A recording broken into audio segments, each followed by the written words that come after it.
did good, sister. I'm proud of you, okay? Got a fighter there, I see.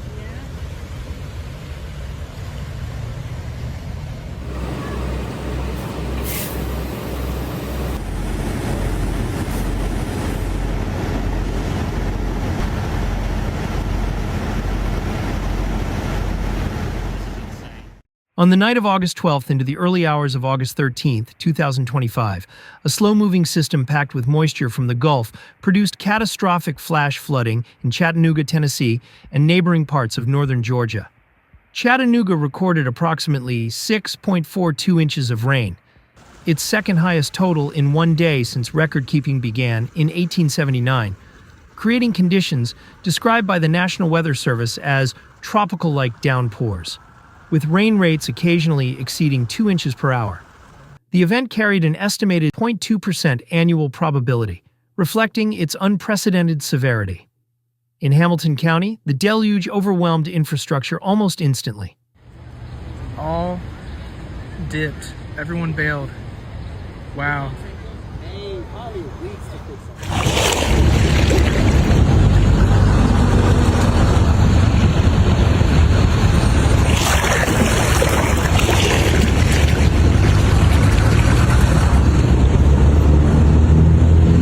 Spring Creek overflowed into adjacent residential areas. Major roadways, including Interstates 24 and 75, Brainerd Road, Bonnie Oaks Drive, Ringgold Road, and State Route 153, were submerged in minimal time. One section of I-24 near the Missionary Ridge Tunnel was closed in both directions, with more than 60 vehicles stranded at the height of the flood. First responders reported carrying individuals unable to navigate the rapidly rising water to safety atop raised highway dividers. 4 fatalities were confirmed. In the East Ridge suburb, a family of 3, a mother, father, and child, was struck and killed when a waterlogged tree fell onto their car shortly after midnight. Separately, a man who disregarded barricades and attempted to walk through floodwaters was swept away and later found deceased. The volume of emergency calls was overwhelming. Between 6 p.m. and midnight, the Hamilton County 911 call center logged more than 940 calls. Dispatchers placed calls on hold, continuously triaging the most urgent cases.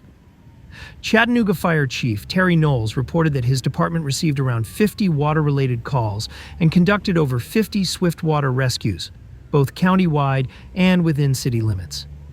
Emergency crews responded to more than 100 water incident calls throughout the entire county.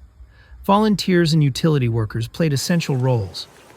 Troy Plemons, a technician with EPB, and 2 employees from Lawson Electric rescued 25 to 35 people, including babies and seniors, from flooded vehicles by breaking windows and guiding them to higher ground. One rescue unfolded when water levels rose from just below the neck to chest high within minutes. Authorities declared a state of emergency. Hamilton County Mayor Weston Wamp assessed the damage and noted that infrastructure performance exceeded expectations despite the unprecedented rainfall.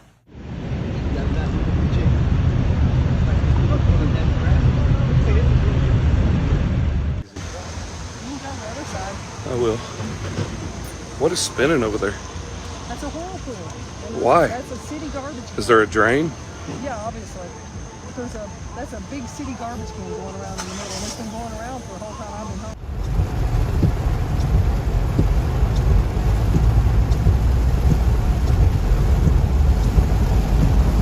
Both Wamp and Chattanooga Mayor Tim Kelly urged residents to avoid flooded roads and anticipate more heavy downpours in the coming hours and days. Additional rainfall was forecast, prompting the NWS to issue flood watches extending beyond Tennessee into parts of North Carolina, Virginia, Pennsylvania, and New Jersey. Officials cautioned that saturated conditions and ongoing storm risk posed a continuing hazard to the region. In Catoosa County, Georgia, adjacent to Chattanooga, similar impacts unfolded. Flash flood warnings preceded widespread flooding in Catoosa and Walker counties, where approximately 4 inches of rain had fallen by late evening. An additional 1 to 3 inches were expected. Interstate closures and travel delays occurred across northern Georgia because of high water and stalled traffic from upstream in Tennessee. Emergency response in Georgia was substantial. Swift water rescue teams evacuated approximately 115 residents from 2 apartment complexes in Fort Oglethorpe alone. About 80 from the crossings on Fant Drive, where water rose to waist height, and 35 from Fountain Brooks on Cross Street. Mutual aid came from Walker and Whitfield counties. Evacuees were transported by Catoosa Transit/Transaid to temporary shelters. The Red Cross established overnight accommodations at the Catoosa Training Center Rifle Range near Ringgold, and Animal Control arranged care for displaced pets. At the peak of the event, roughly 20 roads across Catoosa County were shuttered due to high water and debris. Public Works crews worked through the night to clear debris and reopen routes.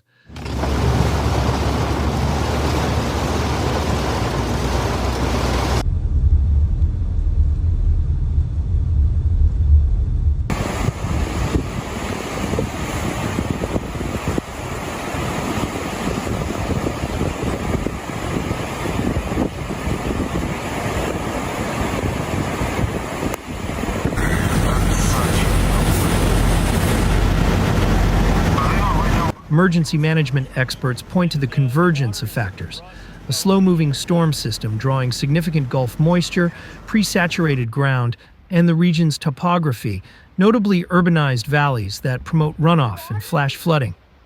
Drainage systems were overwhelmed, testing recent infrastructure investments, including the $161 million FIASIM 75/I-24 interchange drainage project. Officials acknowledged that while existing systems were functional, this event will prompt a review of regional flood defenses.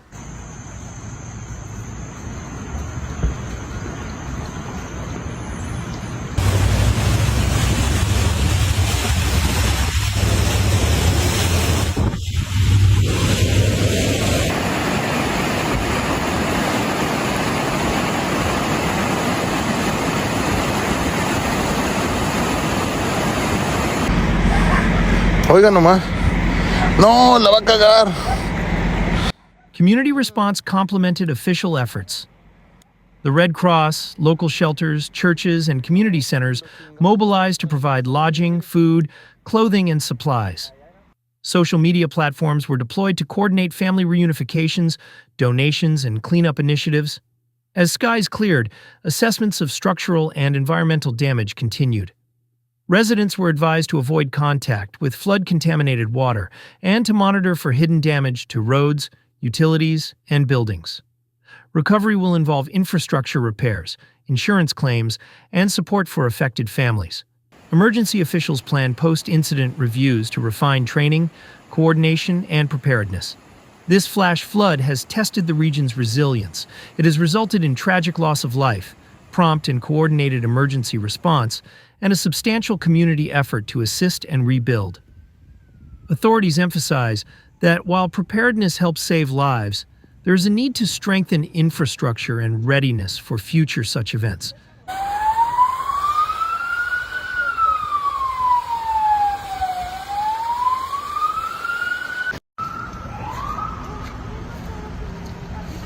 There's no way.